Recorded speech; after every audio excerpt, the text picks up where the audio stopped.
Muli namang inungkat sa paglilitis ang pagtungkol po sa pabago-bago umanong pasya ng Korte Suprema kaugnay sa kaso ng grupo ng flight attendants.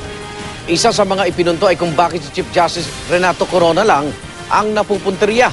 Gayong ang nasabing desisyon ay ginawa ng buong Korte Suprema. Mula sa Senado nakatutok live si Ruth Cabal. Ruth? Sa kabila nga ng ilang mosyon itong kampo ni Chief Justice Renato Corona na kumukwestiyon sa ilang desisyon nitong impeachment court, umusad pa rin ang pagdinig ngayong hapon. Tuloy ang pagtalakay sa Article 3, partikular ang isa sa mga pangunahing basihan raw nito, ang umano'y flip-flopping o pabago-bagong desisyon ng Korte Suprema. Nasa sentro ng usapin ang kasong napanalo na raw ng FASAP o Flight Attendants and Stewards Association of the Philippines ng 3 beses. Pero muling pinabuksan ng Korte sa kabila ng pagiging final and executory ng desisyon nito. Tanong ng depensa, bakit si Corona lang ang punteriya ng prosekusyon sa isang desisyong ginawa ng SCN Bank o buong Korte Suprema? Opo. Basta galit lang kayo kay Chief Justice Corona. Hindi naman dahil galit lang. Oh. Doon siya lang yung kakaibang sitwasyon. Dahil nag-inhibit siya lang yung justice na nag-inhibit sa mga previous decision ng FASAP. Nag-participate siya sa recall at nag-inhibit muli. Again, naghahabol ba kayo nag-damage dito sa kaso nito?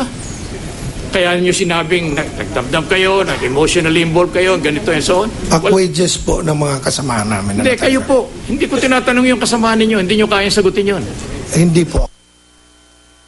Punto ng depensa, hindi naman binago ng Supreme Court ang naunang desisyong nagbabalik sa trabaho sa mahigit 1,400 na flight attendants at nagpapabayad sa PAL management ng 2.4 billion pesos. Nagpasya lang itong muling talakayin ang pangalawang motion for reconsideration ng PAL. There is no revocation of the original decision because what is in controversy here is the withdrawal, is the denial of the second motion for reconsideration, and it is still pending before the Supreme Court in Bank. So sa ngayon, yung desisyon na naging pinal ay nabuksan muli. Opo. At in fact po, hindi po siya pwedeng ma-execute ngayon. Salamat Walang po. entry of judgment po hanggang ngayon. Pero tila hindi kumbinsido ang ilang senator judges sa papel daw ni Corona sa usapin sa pagitan ng PAL at FASAP. Impeachable din lahat ng ibang justices na they reopen the case that's supposed to be closed. Hindi po namin sinasabi yun sa ngayon.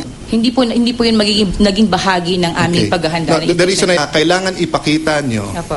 kung bakit si Chief Justice ay kailangan ma-impeach samantalang desisyon to ng buong korte.